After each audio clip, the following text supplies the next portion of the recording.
स्वागत है दोस्तों ITI टेक्निकल कोर्स में। दोस्तों अभी थ्री फेस इंडक्शन मोटर से रिलेटेड कुछ क्वेश्चन पेपर मैं करा देता हूं और ये ITI से रिलेटेड जो स्टूडेंट हैं उनके लिए बहुत महत्वपूर्ण है। यदि आप लोग कंपटीशन की तैयारी कर रहे हैं तो आपके लिए भी बहुत महत्वपूर्ण हो सकता है और ITI कर रहे हैं तो उससे बड़ी बात कुछ हो ही नहीं सकती, क्योंकि क्वेश्चन देखने से ये पता चलता है कि क्वेश्चन का लेवल क्या होता है, क्वेश्चन कैसे पूछा जाता है। तो मैं आपको बता देता हूँ, कम से कम 20 क्वेश्चन को सॉल्व करवा देता हूँ। फर्स्ट नंबर क्वेश्चन जो मेरा है तो वह पूछ रहा है कि वह मोटर जो विद्युत ऊर्जा को यांत्रिक ऊर्जा में परिवर्तित करती है, ऐसी मोटर जो इलेक्ट्रिकल एनर्जी को मैकेनिकल एनर्जी में परिवर्तित करती है, कौन सी मोटर कहलाती है? इसका जो राइट आंसर होगा AC मोटर। नेक्स्ट क्वेश्चन की बात कर लेते हैं। नेक्स्ट क्वेश्चन जो आ रहा है, 3 फेस इंडक्शन मोटर में किसको बाहर से सप्लाई दी जाती है? यानी जो 3 फेस इंडक्शन मोटर होता है उसमें जो 3 फेस सप्लाई बाहर से दी जाती है। यहाँ पे आपके पास 4 ऑप्शन दिए गए हैं। इसका जो राइट आंसर होगा स्टेटर। स्टेटर को 3 फेस सप्लाई दी जाती है। राइट आंसर ए नंबर हो जाएगा। नेक्स्ट क्वेश्चन की बात कर लेते हैं। लिखा है स्लिप रिंग इंडक्शन मोटर का टार्क। जो स्लिप रिंग इंडक्शन मोटर होता है उसका जो टार्क होता है, यहाँ पे दिया है कम है, अधिक है, समान है, कोई नहीं है। तो इसका जो राइट आंसर हो जाएगा बी नंबर हो जाएगा, यानी अधिक हो जाएगा। अगले क्वेश्चन की बात कर लेते हैं। अगला नंबर जो क्वेश्चन देख रहा है आप लोगों को, चौथा नंबर क्वेश्चन है, मोटरों की क्षमता को किसमें प्रकट करते हैं? यानी जो मोटर होती है उसकी जो क्षमता होती है, तो हार्स पावर, एम्पियर, वोल्ट, कोई नहीं। तो सबको मालूम होगा कि HP यानी हार्स पावर में मोटर की क्षमता को प्रदर्शित करते हैं, प्रकट करते हैं। राइट आंसर ए नंबर हो जाएगा। मोटर की जो क्षमता होती है HP यानी हार्स पावर में व्यक्त की जाती है। और जो मोटर सबको मालूम होगा कि HP हार्स पावर होती है। नेक्स्ट क्वेश्चन की बात कर लेते हैं। पाँचवा नंबर क्वेश्चन देख लो। पाँचवा नंबर क्वेश्चन है कि पाँच 3 फेस 20 HP तक की मोटरों के लिए कौन सा स्टार्टर उपयुक्त होता है? 5 3 फेस, 5 को हम हटा देते हैं। यहाँ पे 3 फेस 20 हार्स पावर की मोटर के लिए कौन सा स्टार्टर का यूज कर सकते हैं? तो 3 फेस 20 HP के लिए स्टार डेल्टा स्टार्टर का हम लोग अक्सर यूज करते हैं। और स्टार स्टार एक होता है, एक डेल्टा होता है, एक स्लिप रिंग होता है। तो यहाँ पे राइट आंसर इजे सी नंबर हो जाएगा, यानी स्टार डेल्टा स्टार्टर को 3 फेस 20 HP तक के मोटर को यूज करते हैं चलाने के लिए। नेक्स्ट क्वेश्चन की बात कर लेते हैं। तो नेक्स्ट क्वेश्चन दिया है, किन मोटरों का रोटर बाउंड होता है? ऐसा कौन सा मोटर हो जिसका रोटर बाउंड होता है? इसका जो राइट आंसर हो जाएगा, पहला दिया स्टार डेल्टा, दूसरा दिया टाई स्पीड, तीसरा दिया स्लिप रिंग, चौथा दिया कोई नहीं। इसका राइट आंसर हो जाएगा स्लिप रिंग। स्लिप रिंग जो मोटर होता है उसका जो रोटर होता है बाउंड होता है। अगले क्वेश्चन की बात कर लेते हैं। 7 नंबर क्वेश्चन दिया है, स्क्वेरल केज इंडक्शन मोटरों में किस विधि का प्रयोग किया जाता है? सबको मालूम होगा जो स्क्वेरल केज इंडक्शन मोटर होती है, तो ऑप्शन नंबर ए दिया रजिस्टर्ड नियंत्रण विधि, बी नंबर दिया है voltage, C number frequency, D number pole दिया है। राइट आंसर बी नंबर हो जाए वोल्टेज नियंत्रण विधि। अगला क्वेश्चन की बात कर लेते हैं। अगला नंबर क्वेश्चन ये दिया है, स्लिपिंग मोटर के लिए किस विधि का प्रयोग किया जाता है? यानी जो स्लिपिंग मोटर होती है उसके लिए जो मेथड यूज करते हैं, पहला है पोल परिवर्तन विधि, दूसरा है वोल्टेज नियंत्रण विधि, तीसरा है फ्रीक्वेंसी नियंत्रण, चौथा है रियोस्टेटिक नियंत्रण। इसका राइट आंसर हो जाएगा चौथा नंबर डी, रियोस्टेटिक नियंत्रण। अगला क्वेश्चन की बात कर लेते हैं कि एस एच पी तक की मोटर के लिए किन टटरों को प्रयोग किया जाता है, किस स्टार्टर का प्रयोग किया जाता है? 5 HP तक की जो स्टार्टर का यूज किया जाता है वो डायरेक्ट ऑनलाइन स्टार्टर होता है, यानी DOL स्टार्टर जिसको बोलते हैं।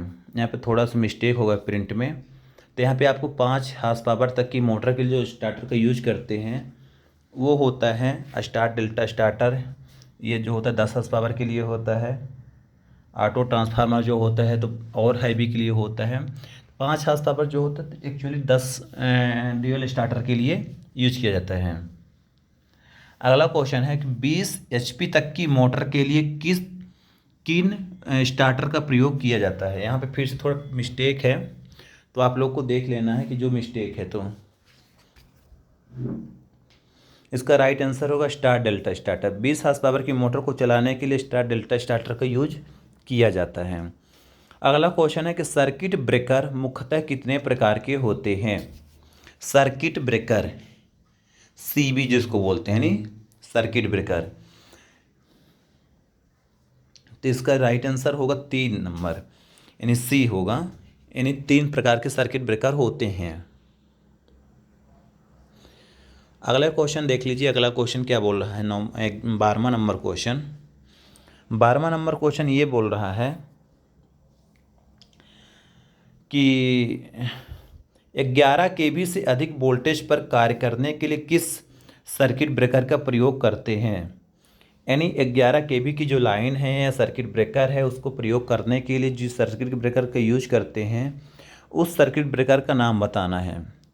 11 kV यानी किलो वोल्ट से अधिक वोल्टेज पर कार्य करने के लिए जो हम लोग सर्किट ब्रेकर यूज करते हैं वो होता है air blast circuit breaker. Right answer A number हो जाएगा, air blast circuit breaker.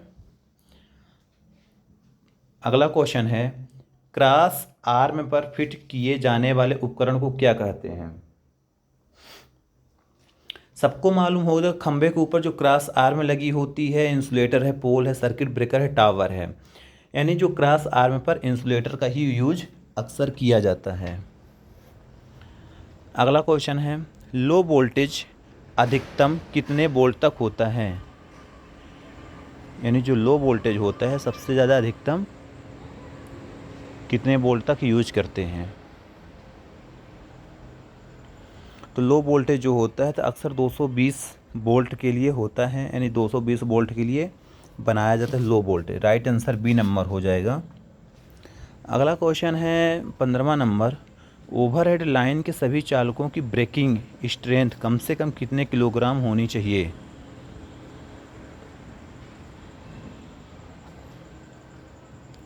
Overhead line के लिए सभी चालकों की ब्रेकिंग स्ट्रेंथ कम से कम 319.2, 316.7, 317.2, 317.5। इसका राइट आंसर डी नंबर होगा, 317.5 होगी। अगला क्वेश्चन है निम्न तथा मध्यम वोल्टेज के लिए जमीन से लाइनों की कितनी ऊंचाई होनी चाहिए।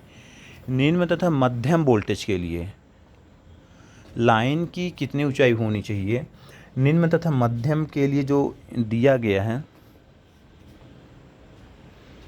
ज़मीन से ऊंचाई, जो मतलब जो वायर होते हैं ज़मीन से हाइट के लिए जो वायर यूज किए जाते हैं वो होते हैं 18 फीट के, यानी 18 फीट के वायर यूज किए जाते हैं।